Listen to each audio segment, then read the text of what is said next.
Welcome to Accessibilities, hosted by Dr. Dee and Marquis. Hi, I'm Dr. Dee Giannetti, and this is my co-host, Marquis. Marquis, high five. Marquis, say hi. Say hi. Woof. Say hi. Say hi.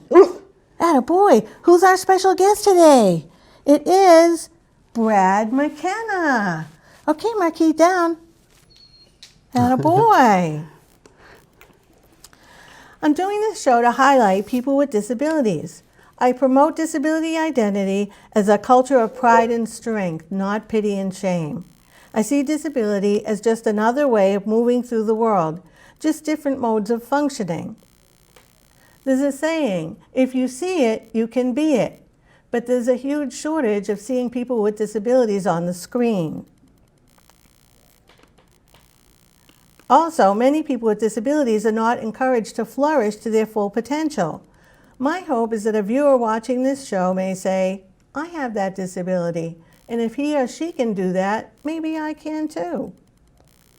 As well as educate other people about people with disabilities. Everybody has a story. So if you or someone you know is a person with a disability with an interesting story, job, talent, or hobby, we'd love to have you on as our guest. Today, my special guest is Brad Mckenna. Brad has a BA in English and an MA in Library Science, and he is our technology librarian at the Wilmington Memorial Library. Brad also happens to wear hearing aids due to a profound hearing loss. So, hi Brad, welcome to the show. Thank you. How are you today? I'm good, how are you? Very good. So I thought maybe we could start by, you could tell us a little about what a technology librarian does. So I like to wittily put it, everything with a plug is my domain. So like that's the hardware, the software, the databases, all that kind of stuff. So we're moving, especially now, we're moving online to so many different areas of responsibility. So I've been busy this year because of having to learn like different resources, because for the longest time patrons couldn't come into the library, and so we had to provide them with remote resources. That must be difficult. It's challenging, but it's fun. It's good being able to kind of adjust on the fly and still be able to offer something to patrons. So can you give us a few examples of what you do with people? What kinds of problems do people come in with? So the biggest one is like ebooks, because people are usually, we call it gifted technology. So either they get a hand-me-down iPad, or one of their relatives gives them an iPad or a Kindle even for their birthday or one of the holidays, and they will come in and be like, I have no idea what I'm doing. And so I'll kind of give them an overview of how to get around the device, and then of course promote the library's resources like Overdrive and Hoopla and Zenio, it's RB Digital now. And so they can make the most out of their devices, because again, everything is moving online, and so if they can't physically get to the library, they can still read or listen to audiobooks if they know how to use the apps. Yeah, and so who can give you a call at the library? Anybody. Yeah, anybody if you have a problem. You don't have to have a library card, you don't have to be a Wilmington resident, because the online world doesn't have physical boundaries. If they can get in touch with me, I can see what I can do to help them. Sometimes if they don't live in Wilmington, they won't have access to our resources, but I could tell them what to ask for at their library. Right, right. And for full disclosure, I've been working with you. You've been working with us for this show and helped us to be able to make it closed caption. We're closed caption on the YouTube channel. Yeah. So that's been great. So that's another example of what you're doing. And we're going to be starting a Facebook page. Yes, yes. So You got to go where forward to people that. are. And that's one of the things that as libraries change over time, we constantly hear like, what do you need libraries in the age of Google, right? But like you have to be able to train and use the resources that people are on. So like you said, we need to get to Facebook because so many people are on Facebook. And so I'll have to work with you to see how people can interact with us on Facebook. Yeah, that's great. That's great. So as I mentioned, you have a hearing loss. And so when did it become apparent that you had the hearing deficit? Pretty early on. So I failed my first hearing test in kindergarten, but when you go in for an audiogram, you're put in this soundproof booth, and it's really isolating because it has to get all the background noise out. And so I didn't quite finish the hearing test because I panicked because I was 5 years old. And so my father has hearing loss. He now has a cochlear implant, but when I was growing up, he had 2 hearing aids. So it wasn't a surprise when I failed it, but I didn't get hearing aids until I was 23. And so I was able to get through school by being able to, I always sat up front because I needed to be able to hear the teacher. And I was really good at reading and kind of teaching myself things that I would miss in class. So I got through all my elementary school and middle school and high school and my undergrad degree I got through without hearing aids. That must have been difficult for It was. you. So what was it like as a child in school? What would happen if you didn't hear the teacher? So I'm also rather shy, and I don't know if it's because I couldn't hear or what. It's kind of a moot point. But so if I didn't hear anything, I would hope that someone else would ask a question that I had but didn't want to ask. Yeah. If that didn't happen, I would usually just read the chapter we were talking about, or kind of be able to put in context clues, what the teacher was talking about later or before, and I would kind of figure out what I missed. And sometimes I didn't, and sometimes I missed stuff, and I had no idea what they were talking about. So you'd mentioned to me that you read quite a bit. Yeah, so I would always I was never one of those people who didn't do their homework, because sometimes reading the chapters or doing the assignments would help me pick up what I missed in class. So I was always really good at that. Yeah. I remember having a teacher in high school that she didn't really like me because I didn't speak up, but I was always really good at doing the assignments and reading and on the tests. And so I was always able to pass because I could do that. I could do my own work, yeah, even though I didn't participate in class. What was it like with children when you were in grammar school? What was that like? It was, I think it really did impact me with my I'm not very outgoing, and so I always kind of kept to myself, and I always had a small group of friends that I could hear. And so one thing with the hearing loss is there are certain voices you hear better because of the pitch or the tone matches what you can hear, and you get familiar with how people talk, and you're able to kind of understand the people that you spend more time of better. And so I would have a small group of friends that I wouldn't have any problems really understanding most of the time. Yeah. And did they understand that you had a hearing loss? Yeah, it was close friends it was, because like I said, I didn't wear the hearing aids, yeah, so there was no physical representation of it. So for my friends would know that I would be have hearing problems, but for the most part, because I spent so much time around them, I didn't have problems hearing them. But I would have problems hearing a classmate I only casually associated with every now and then. If they spoke softly, or if they had an accent, those are always difficult. They still are. I would have problems, but I'm good. I kind of taught myself how to read lips, right? Because you're always. I always look at people's mouths when they talk, yeah, because it kind of it gives me a leg up over the disability. Because otherwise, if I'm looking away, it's difficult to know what someone is saying. Right. So I really always have to make sure that I'm looking at somebody. So even now, how has the COVID virus affected that? It's been horrible. I won't lie. It's really difficult. Because not the thing that with hearing loss, you want to be looking at someone, and you want someone to be looking at you, and you don't want somebody to cover their mouth. And so with the masks, I don't think since it started, I haven't heard everything anyone has said since February. And so it goes back to the skills I developed in school, as I was able to kind of context clues, kind of figure out what they're talking about based on those words that I did hear. Yeah. So it's hard, and I've gotten a lot better at asking people to repeat themselves if I can't hear. And I've always had a reservation about doing that. I don't know why, but if I can't hear someone, I shouldn't have to worry about having to ask them to repeat themselves. Exactly, and that's one thing we want to help people to learn, is you should speak up. You have every right to speak up and say, I didn't hear you. Could you repeat that, please? And not feel bad or not feel less than because you didn't hear and you're making them say it again.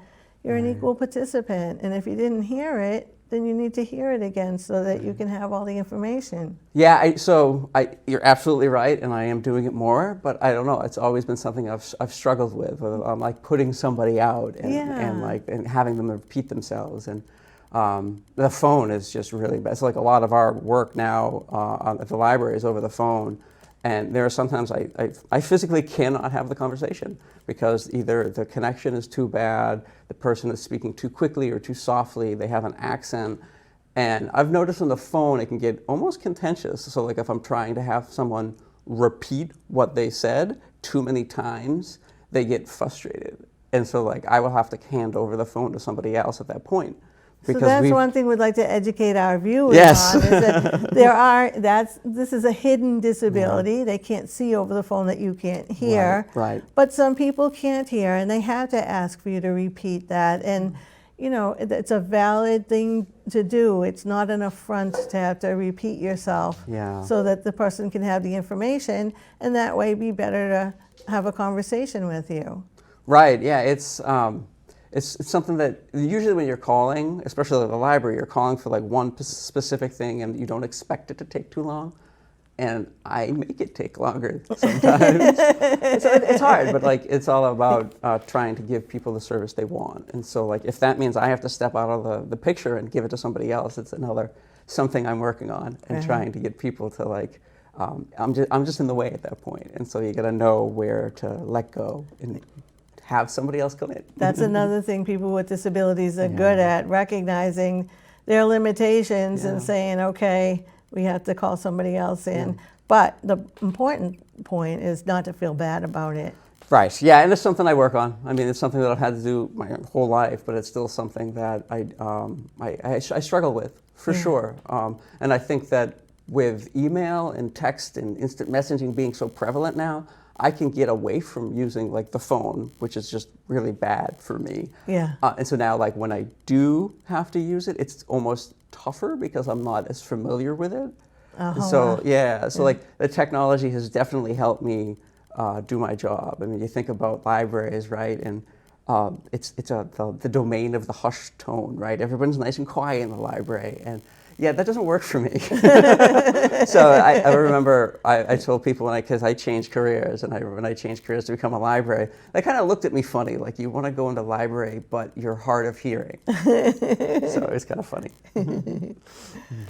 So you did well going through school, and you said you grew up with the drive to want to do something more. Some people with disabilities aren't really groomed towards higher education and employment and things like that. In the past, it's been kind of discouraged.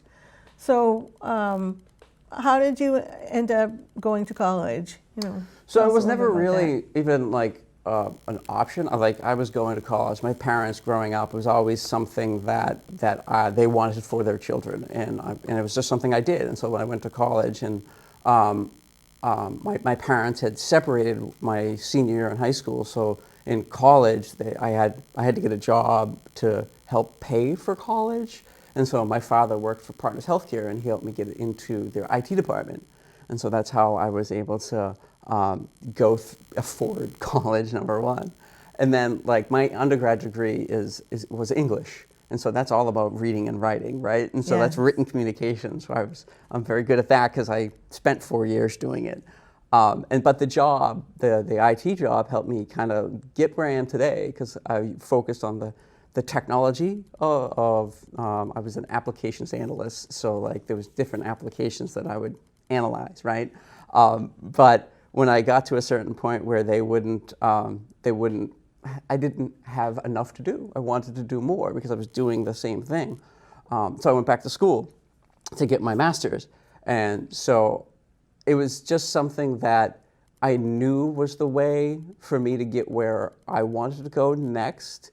And so the disability really wasn't even something that I thought about when I was debating going back to school. That's wonderful. So it was good. And at that time, like, so I got my hearing aids when I was in a cube farm, so another hushed tone place. And my coworkers would try to get my attention, but like with the cubes, my back was to the open space, and so I couldn't hear them. And so like I had to get hearing aids so I could work with my coworkers. That you decided that? I had to, yeah, Mm-hmm. because like my job I had when undergrad was in the data center, so it was like thousands of servers and like just constant background noise and just loud noises.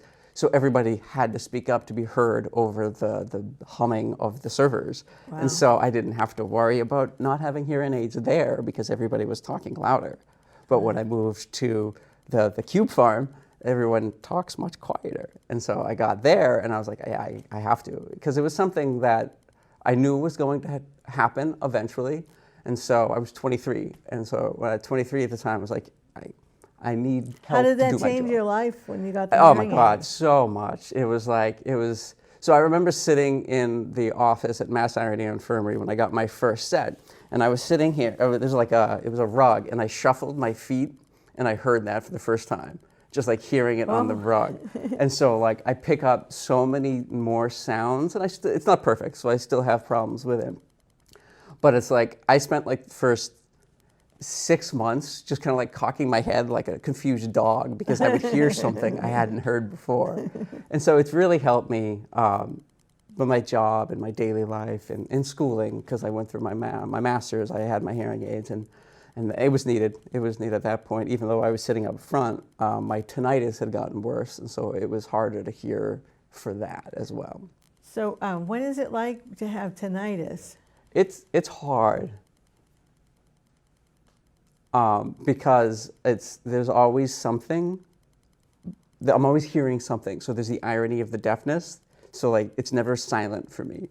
And so I have to have something going behind the scenes. So not only do I not hear as well, but I also have to hear over the tinnitus. So it's challenging. Yeah. Do you have any tips for people with hearing aids? We talked about some of Yeah. the things that you do. So you were telling me, what do you do for your tinnitus? What do you listen to? So there's different like apps you can get for your phone to stream like just white noise, and so there's nothing you can do to like fix it, but you can kind of drown it out with other noise, and so that's helpful to have something to give yourself the relief to be able to not focus on the ringing or the buzzing. You have something else, Yes. so that's very helpful if you have tinnitus. Yeah. The other thing I will say, when COVID ends and you can go out to restaurants again, I always find that I have to sit with my back to a wall. And so that way I can hear people talking to me, because if I sit with my back to the room, all of the background sounds drown out who I'm talking to. Oh, wow. So, Wow. Yeah. So how has disability affected your family's life? Like I said earlier, it's my father. It comes from my father's side, and so it's definitely challenging. So he now has a cochlear implant, which was very helpful because the hearing loss that we have is what they call middle tone, and so that's conversational. And so when people are talking, it's difficult. And my father had gotten to the point where he literally could not hear when my wife was talking to him, even if they were sitting this close. Wow. And so him getting the implant has allowed us to like have conversations. And so it's been great. It really has. So hopefully I don't get there, but we'll see. Yeah. Have you ever thought about learning sign language? I have, and it's something that my wife and I have taken classes. It's just a big commitment because there's a lot. It's a language, so there's a lot. Yeah. There's a lot to learn. And growing up, we kind of kicked around every now and then. But like my grandfather, who I guess is the originator of that side of the problem, his point of never learning it was because no one else knew it, and so there would be no one to talk with sign language to. Right. So he didn't see the point, which is I see now as being a big issue because you got to start somewhere, right? Right. So like it was never something that we did, unfortunately. So hopefully in the future I will rectify that and I will learn. Very good. We'll see. Very good. So, do you plan to have children? I do not know. Okay. Sorry, that was kind of a personal question. I was just No, wondering it's okay. It's fine. if you I did, think that- what you thought. Yeah, it's fine. Since you had that in your family. That's great. So, so you got your master's degree, and then you went on to change your career. That's just wonderful. I was wondering if you give us some more examples of what you do as some more specific examples of what you do with people at the library. Yeah, so printing is always one of them because there's different applications that you have to learn to be able to send print jobs, and you can actually do it from home now, which is great. And so there's different technologies that allow different kinds of printing. So if you come into the library, it's one application. If you're at home, it's a different application. So I'll walk people through how to use those. Social media is always another big one. You have a lot of people that are concerned with privacy online, and so I'll explain like the privacy settings on like Facebook or the privacy settings on YouTube or just email in general. I talk a lot about the cloud, that mythical cloud. I kind of demystify the technology for people and kind of like explain that it's not something that's magic. It's just if they understand the logistics of it,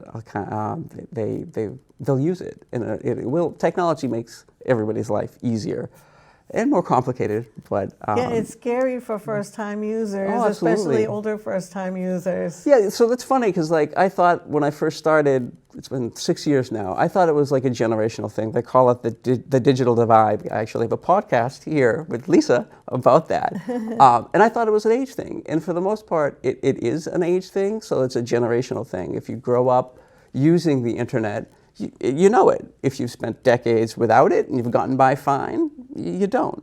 But in the library especially, I've come across people that are younger than I am that just don't have access to the technology, and so they don't know. And so it can be a generational thing, but it's really just an access thing.